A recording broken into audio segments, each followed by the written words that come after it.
Sa puntong ito, pag-uusapan po natin itong special report na inilabas ng GMA News Channel na nakuha po nila mula doon po sa mga CP o mga excerpts na nanggaling po sa paunang report na inilabas nitong ICI na tinatawag nilang interim report.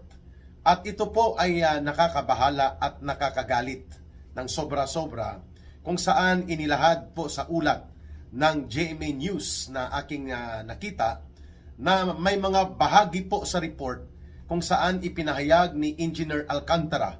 Si Engineer Alcantara po ay isa sa mga kontrobersyal na mga bahagi ng District Engineering Office sa Bulacan.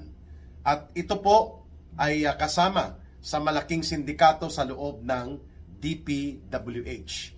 At kasama niya po sila Bryce Hernandez at iba pa na mga bahagi ng Bulacan Engineering Office na nailantad at binulgar ng maraming mga kontraktor na mga ginamit nila Saldico at mga kagrupo ng mga sindikatong congressman nila Martin Romualdez. At of course, ito ay sa basbas mismo ng dating DPWH Secretary Manny Bunuan na tumakas na o pinatakas na ni Marcos papuntang Estados Unidos. Ano po itong ibinunyag na ulat na nanggaling doon sa mga ilang CP o ilang pages ng report na isinumite ng ICI kay Marcos Jr. at mukhang ito ay may kopya na rin sa Ombudsman. Sinasabi po ng report, according sa sources na nakuha ng GMA News, at ako po ay naniniwala na ito ay tumutugma doon sa una ng mga sapantaha, that Saldico ang nagsisilbing bankero at matadero ng sindikato ni Marcos at Romualdez, sapagkat ang kanyang mansyon sa Valle Verde sa Pasig, isa itong mamahaling subdivision, ay hindi po ginawang bahay ni Saldico, kundi ginawang budigahan o warehouse at imbakan ng male-maleta at limpak-limpak na pera. Ayon sa direkta at aktual na nakita ni Engineer Alcantara sa makailang beses na nagdi-deliver sila ng kahon-kahon at mali-maletang mga pera. Wow! Kita nyo mga kababayan? Ang pinag-uusapan pa lamang natin dito ay ang 35 billion pesos na mga flood control projects na napunta kay Saldico mula sa kalagitnaan ng bahagi ng taon ng 2022, 2023, and 2024. Hindi pa kasama po ang mahigit 17 billion pesos sa Bulacan lang ito mga kababayan, sapagkat lumalabas na umaabot pala sa mahigit 50 billion pesos ang mga flood control projects kunwari na ang nagkumpas at nagmaniobra upang ito ay durubuhin, kulimbatin at nakawin at dampungin si Saldico. At hindi niya ginagawa yan para lang sa kanya.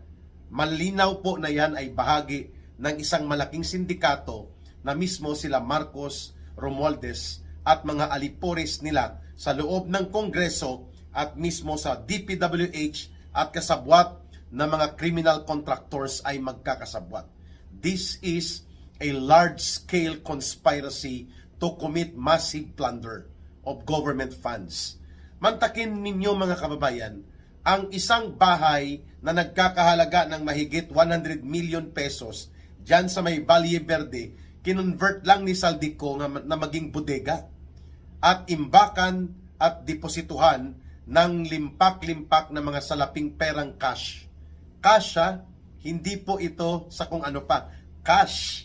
At dahil dyan, lumalabas na tama nga ang teorya na sinasabi ni Sergeant Gutesa na naghahakot sila ng mga pera either doon sa Horizon Super Condominium ni Saldico diyan sa may BGC Shangri-La Compound sa Bonifacio Global City at dadalhin nila sa Valle Verde o kaya naman mula sa Valle Verde i-deliver nila doon sa number 42 Forbes Street, no, or sa McKinley Road na isa sa mga mansyon ni Martin Romualdez, and then dadalhin nila sa Nara, isa itong street o kalye sa loob ng napakamahal na subdivision na Forbes Park, at ganun din doon sa Aguado Street near Malacanang compound. Ayun.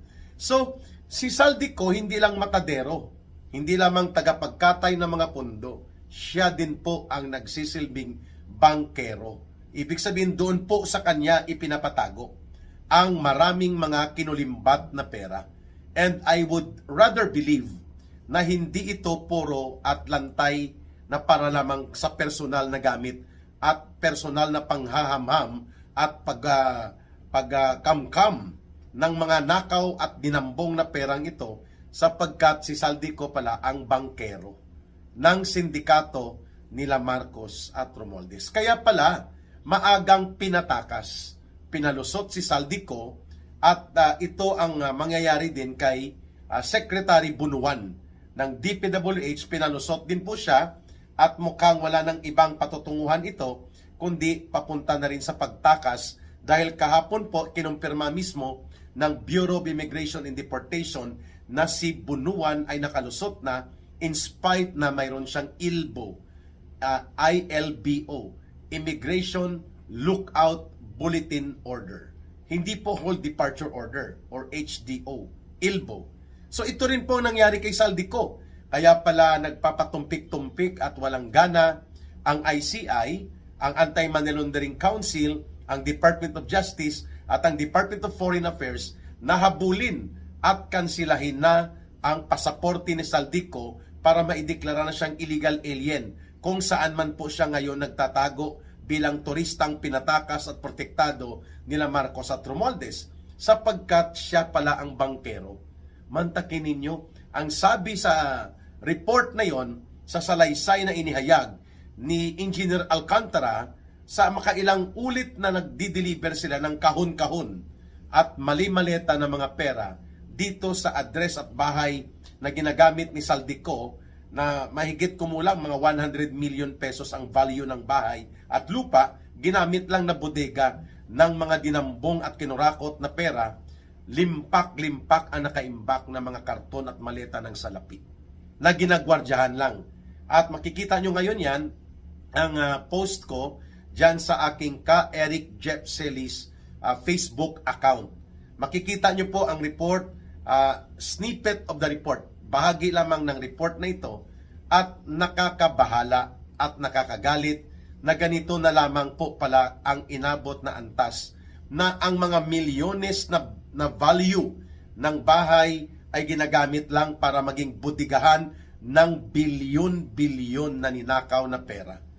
Gaano kasama ang budhi ni Saldico at ng kanyang mga boss kagaya ni Marcos at nila Romualdez para maatim nila na sa gitna ng milyong-milyong Pilipinong naghihirap ay kaya pala nilang ipatupad ang ganitong karumal-dumal na pagnanakaw sa pera at pundo ng pamahalaan, na sana po ay nagagamit ito sa totoong flood control projects para hindi inaanod ng baha ang mga bahay, ari-arian at buhay ng ating mamamayan. Na sana po ang mga bilyong-bilyong pera na ito na ninakaw nila Romualdez, Marcos at Saldico at mga kabalahibo nila at buong sindikato ng operation nila ay mga pera sana ito na para gagamitin sana sa pagpapatayo ng mga school buildings sa mga liblib at malalayong lugar kung saan walang malalaking mga paaralan o tuloy-tuloy na pag-build ng kailangang mga kalsada,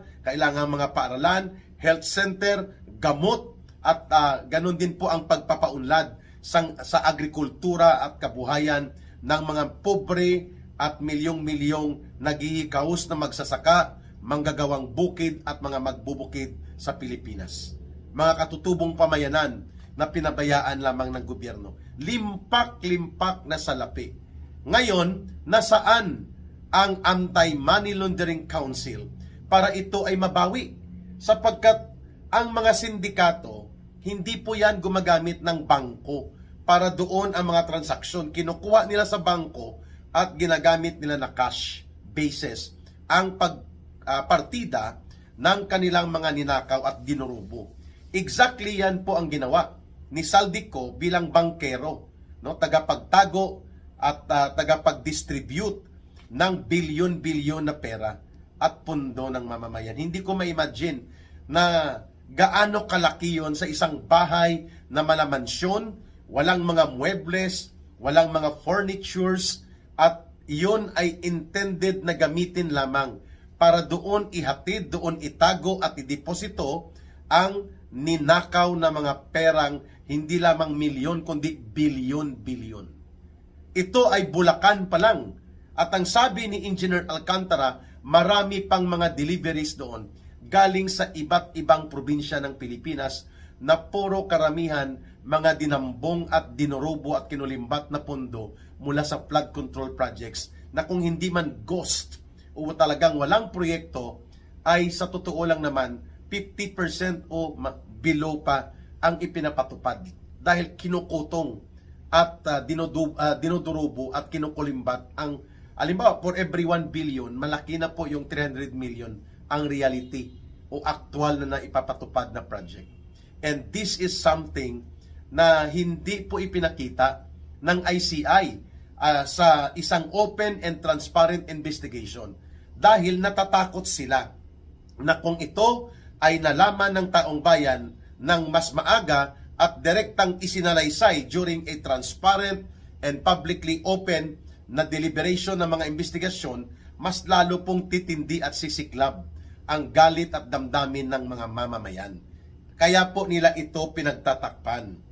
Pero nakalusot pa rin, ano? Kaya nga ang sabi ng ating mga matatanda, ang katotohanan ay may pambihirang pamamaraan na ito ay mailalantad at ito ay daraan sa mga pamamaraan na hindi ini-expect na lulusot. Kita nyo, itinago na nila ang report at subalit nakalusot pa rin ang nakaabot sa